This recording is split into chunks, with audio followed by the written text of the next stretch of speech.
ہاں بھائی، کیا حال ہے؟ انسان ٹھوکروں سے ہی سیکھتا ہے، انسان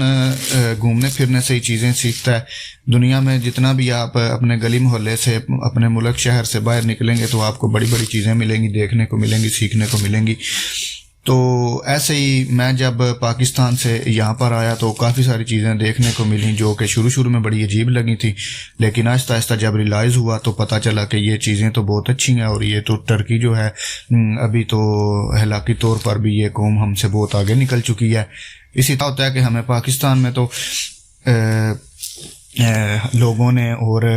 ہر ایک ادھر کے معاشرے نے جو ہے ہمیں انہی چیزوں میں پھنسا کے رکھا ہوا ہے۔ بھائی کالا کیا ہوتا ہے، گورا کیا ہوتا ہے، رنگ، نسل، یہ سب جو چیزیں ہیں ہمارے اندر کوٹ کوٹ کے بھری ہوئی ہیں، اور کسی کو اگر کوئی غریب ہے تو اس کو اور غریب کیسے بنانا ہے، اور اگر کوئی ہے غریب تو اس کو نیچا کیسے دکھانا ہے، یہی چیزیں ہم نے سیکھی ہیں۔ اچھا خیر، جب میں پاکستان سے نیا ٹرکی میں آیا تو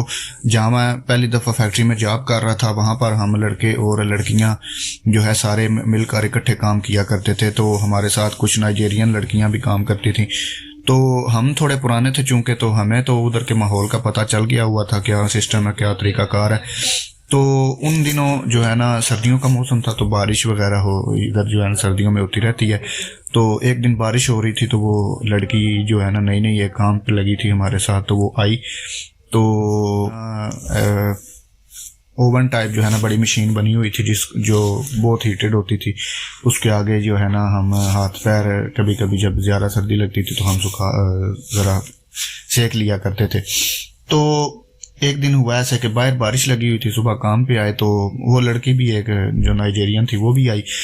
تو ہمارے کپڑے گیلے ہوئے تھے، تو ہم نے ادھر سے جہاں پر لٹکاتے تھے نا کپڑے اتار کے جو کام والے پہن لیا کرتے تھے نا،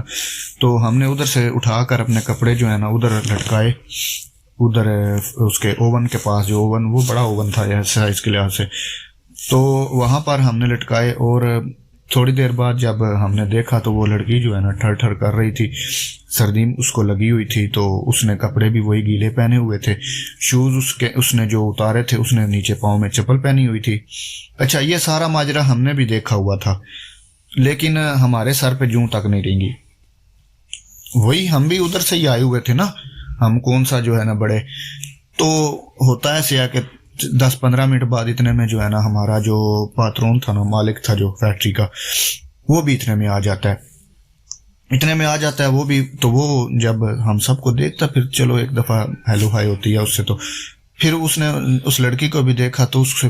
وہ بڑا حیران ہوا، اور اس نے جو ہے نا فٹ سے اس کے ہم تو چلو جانتے تھے، تو اس کے ذہن میں فٹ سے یہ آیا کہ پتہ نہیں اس کے کپڑے کہاں پہ ہیں، یہ وہ۔ اس نے پھر اس سے پوچھا، اور کہ تمہارے کپڑے کیوں ہیں، یہ اتارو اور تمہارے شوز وغیرہ کدھر ہیں۔ اس نے بتایا شوز ادھر پڑے ہوئے ہیں، اور اس نے ساتھ ہی اپنے جو کپڑے وغیرہ اس کو اپنی جیکٹ اتار کے اسے کہا کہ یہ میری پہن لو سوکھی۔ تو اس نے اٹھا کے نا تو ادھر اوون کے پاس رکھ دی۔ اب یہ بات میں اپنی بھی غلطی جو ہوتی ہے وہ تسلیم کرنی چاہیے، یہ میں اس لیے آپ کو بتا رہا ہوں کہ دیکھیں ہم میں یہ چیز نہیں ہے، ادھر ہم بھی موجود تھے، اور وہ فیکٹری کا مالک، ہمارے پاکستان میں تو ایسے ہوتا ہے کہ ایک بندہ جو ہے ایک اپنے کریانہ کا سٹور ڈال لے تو وہ ایسے سمجھتا ہے جیسے میں وزیر اعظم ہوں پاکستان کا۔ تو بات کرنے کا مقصد یہ ہے کہ جب ہمارے اندر یہ چیز نہیں تھی، ہمیں نہیں یہ سوچ آئی، دیکھیں وہ بندہ ایک اتنی بڑی فیکٹری کا، ایک اتنے بڑے جو ہے نا کاروبار کا مالک تھا۔ تو یہ ہے کہ ہم لوگ جو ہیں ایز اے پاکستانی، ٹھیک ہے، ہمارے اندر یہ چیز نہیں ہے، ہمیں لوگوں نے اور ادھر کے معاشرے نے ابھی بھی اسی چیز میں پھنسا کے رکھا ہوا ہے کہ کوئی غریب ہے تو اس کو غریب جو ہے نا پتہ نہیں کیا چیز ہوتا ہے، کہ اس کو جو ہے نا وہ انسان ہی نہیں ہوتا، شاید ہمارے ذہنوں میں یہ ہے۔ لیکن یہ نہیں پتا کہ انسان اللہ کے جو ہے نا بارگاہ میں جو ہے امیر ہو، غریب ہو، کالا ہو، گورا ہو، تو وہ کوئی اتنی چیزیں جو ہے نا معنی نہیں رکھتی۔ اللہ کی نظر، اللہ کے جو بارگاہ ہے اس میں سارے ایک ہی ہیں، اللہ کی بارگاہ میں سارے برابر ہیں۔ اللہ کی بارگاہ میں ہر ایک انسان کا ایک ہی مرتبہ ہے، اور ہمیں چاہیے کہ ہر ایک انسان کو ایک ہی نظر سے دیکھیں، ٹھیک ہے۔ یہ نہیں کہ یہ اگر امیر ہے تو یہ بے شک لائن میں پہلے آ کے لگ جائے، اور یہ بندہ غریب ہے تو اس کو 2-4 چپیڑے مارو اور اس کو پیچھے کر دو، یہ نہیں ہونا چاہیے۔ پاکستان میں یہ چیز بہت ہے۔ تو اسی پیغام کے ساتھ آج کی اخلاقی پستی کے حوالے سے یہ ٹاپک تھا. آج اس کا یہ دوسرا ایپیسوڈ تھا.